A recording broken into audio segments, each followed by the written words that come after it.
Bienvenue dans vos conseils du libraire.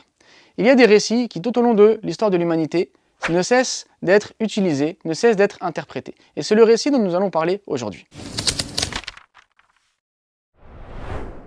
François d'Assise, né en Italie, décide de quitter sa terre natale pour se rendre en Terre Sainte où les croisés sont en train d'affronter les musulmans. Nous sommes alors dans la 5e croisade. Il profite d'un moment d'accalmie pour quitter son camp et se rendre dans le camp ennemi.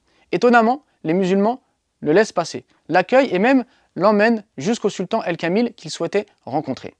Lors de cette rencontre, François d'Assise va être étonné de découvrir la piété des musulmans. Lui qui les imaginait fanatiques, comme on les présentait à l'époque, lui qui les imaginait sanguinaires et sans spiritualité, il découvre un sultan qui, lors de leurs assises de discussion, s'arrête pour faire ses 5 prières.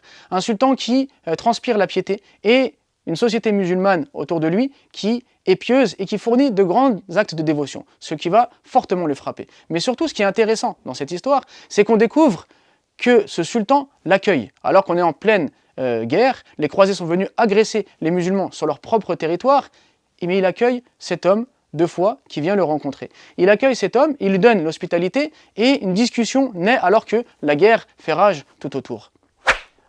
Alors les chrétiens ont essayé d'utiliser cette histoire de plusieurs manières. À l'époque, ils l'ont utilisée pour vanter le fait d'aller rechercher le martyr et d'aller donc à la rencontre du musulman pour chercher à mourir sur le champ de bataille. Mais plus tard, ils ont utilisé cette histoire pour montrer qu'il peut y avoir un dialogue entre les musulmans et les chrétiens. Nous, ce que l'on souhaite montrer à travers cette histoire, c'est que les musulmans, toujours dépeints d'une manière très négative, ont été en fait accueillants, avec un homme simple qui venait les voir, ils lui ont donné l'hospitalité et surtout ils lui ont prouvé que les musulmans possédaient une grande spiritualité et une grande largesse, une grande générosité, ce qui contraste réellement avec l'image qu'ils avaient au Moyen-Âge et l'image qu'ils ont toujours aujourd'hui. Ce chercheur, John Toland, à travers ce livre « Le Saint chez le Sultan », va nous rappeler cette histoire, nous montrer les différentes interprétations qu'il y a pu avoir, mais surtout, ça va nous permettre à nous de montrer que tout au long de l'histoire, les musulmans, bien que décriés, ont toujours montré la réalité de leur religion, à savoir la droiture et la générosité.